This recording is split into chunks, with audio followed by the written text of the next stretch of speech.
духтарои азиз, рӯз бахайр. Ана ин гула шинондем духтаро.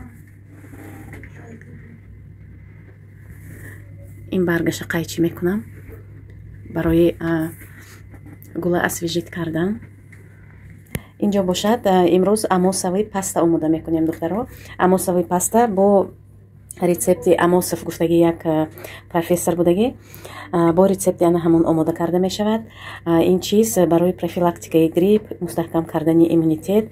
аз ингредиентҳо барои мо анҷир лозим аст, финики, чормағз, чернослив, зардолу, мавиз, кишмиш, лимон ва асал.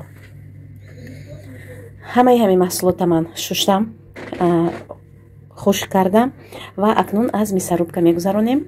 асал илова мекунем. бениҳоят чизи фоидаовар мешавад. ингредиентҳо ҳамаш 300 грамми духтаро.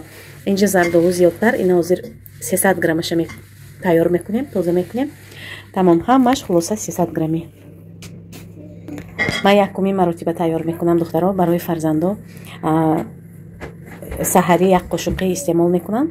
фикр мекунам барои иммунитета мустаҳкам кардан беҳад фоидаовар аст. агар бароишон писанд ояд, тез аз замин амосовый паста омода мекунам.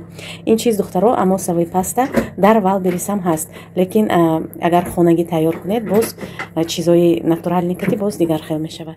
тамошобинони гиромӣ, инҷо шуморо ба кор ба ширкати бонуфузи Атомӣ даъват менамоям. нафароне ки оиди кор менависанд ва номнавис мешаванд, имрӯз ва пагоҳ, ҳамин байни 2 рӯзба ман худам кабинеташонро фаъол карда медиҳам аз шоти худам. марҳамат духтаро, фурсат ғанимат аст. имкониятро аз даст надиҳед.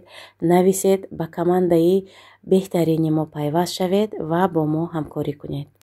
ва аз ҳама муҳим духтаро, дар ширкати Атомӣ балҳои шахсӣ намесӯзад, балҳои группавоям то шумо зарплата баромаданатона намесӯзад. имкониятҳои беҳтаринро аз даст надиҳед духтаро. марҳамат, бо мо ҳамкорӣ кунед, нависед, занг занед ва оиди кор ва маҳсулотҳо маълумот гиред. ана духтаро, ҳамаи маҳсулота аз мисарубка гузарондем. ана ҳамин хел ҳолат мешавад. вақте ки шумо сухафруктҳое мешӯед, ҳатман хушк кунед духтаро, ки тар набошад. лимона аз пӯсташ тоза мекунед, то ки тахирмаза нашавад, маззаи талх накунад. 300 грамми ҳамаи ингредиентҳо ва асалам инчунин 300 грамм духтаро. ана инҷо ин мёдница ҳамагӣ ним кило асал мебарад. инҷо 300 грамм илова мекунем. ҳозир бо камтарак дига илова мекунам.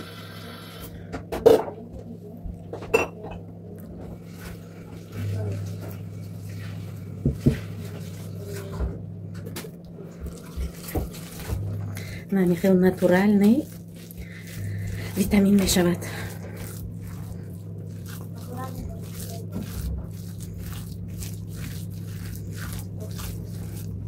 ина метавонед ҳар саҳарӣ чой гарм кардӣ барои фарзандотон.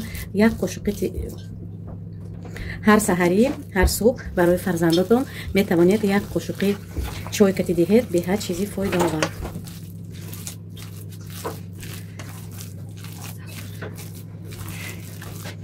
ҳамин хел ҳолат мешавад духтаро.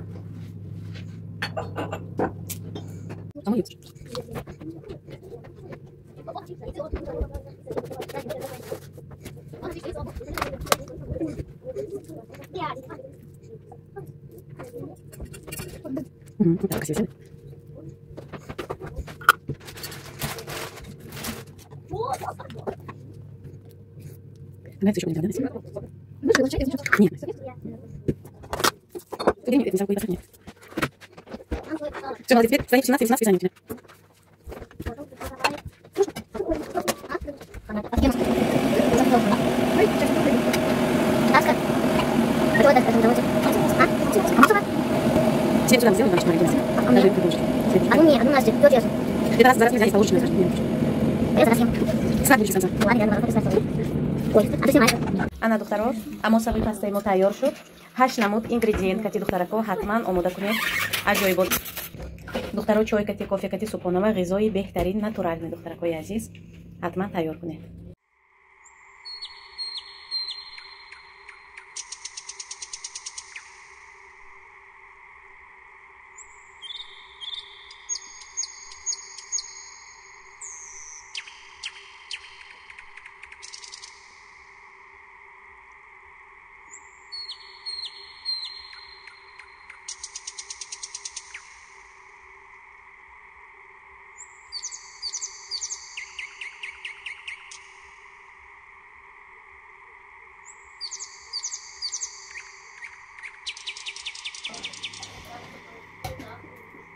اینجا فرزندو ملکه درس تیار کرده ایستاداست. حسن حسین و لونیا نواز بیرون در اومدن بازی دارن و امروز با خواهشی میکنم، بسیار خواهش کردگی بودن، کمتر دیرتر روم тур میکنم.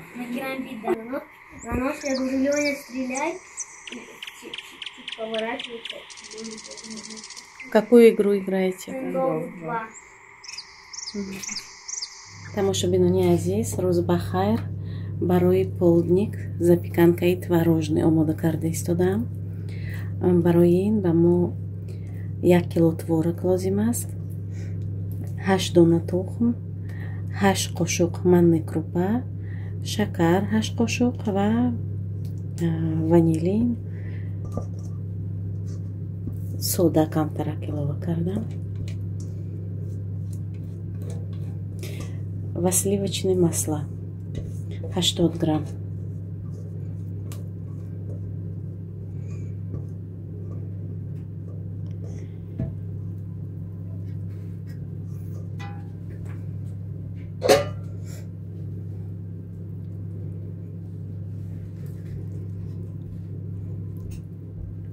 тухми домашний илова кардам, барои ҳамин зард шуд масса.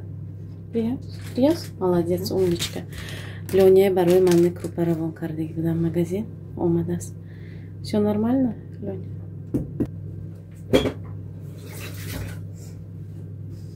Дар духовка ба 180 градус мемонем.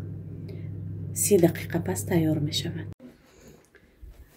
Запеканкаи мо тайёр шуд, духтаро. Ана мехел сурхак мешавад. Ура, наконец-то запеканка! Ты любишь такую? Да. Она с этим еще, как там зовут? С чем она? С творогом. С творогом, да, я обожаю просто. زن لذت و بخت و خماری زندگیست، دنیا همه زیبا بود با نامی زن، رخساری زن گل بخاری زندگیست، زن معنی عمر و بهاری زندگیست، زن لذت و بخت و خماری زندگیست، دنیا همه زیبا بود با نامی زن، رخساری زن گل بخاری زندگیست. زنها شما فرشته ای روی زمین، زنها شما هم به بها و بهترین، زنها شما گلهای خوشبوی چمن، زنها شما زیبی جهان زیبی سخن.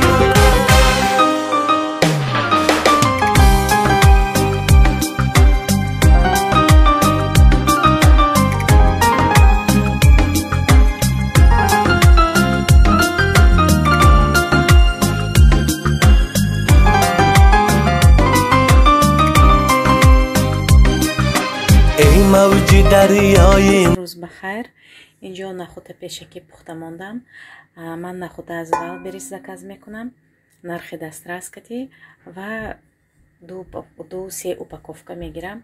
انا میخیل پشکی میپزم. و وقتی که خوراک آماده میکنم آش یا که بولگور پلوف از آن همین نخودی پختگی در مرزیلnik میمونم. در داخل زیپ پاکت ها ilova میکنم. اینجا бошад борщ пухта истодааст, духтаро. дар кастроли калон фарзандои ман беҳад борша дӯст медоранд. помидор илова кардам ва капуста ҳозир майда мекунам. борщ индияи кати мешавад. гӯшти индияи кати,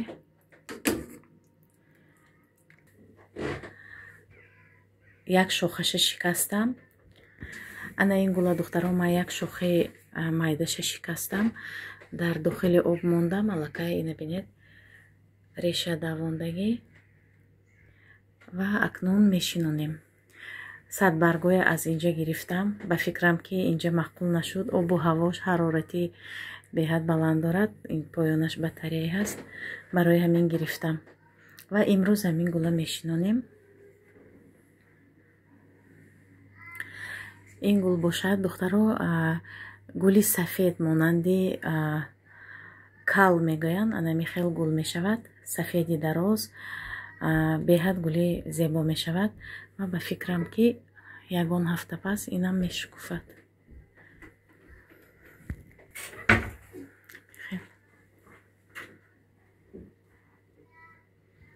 бошад компот тайёр кардам духтаро.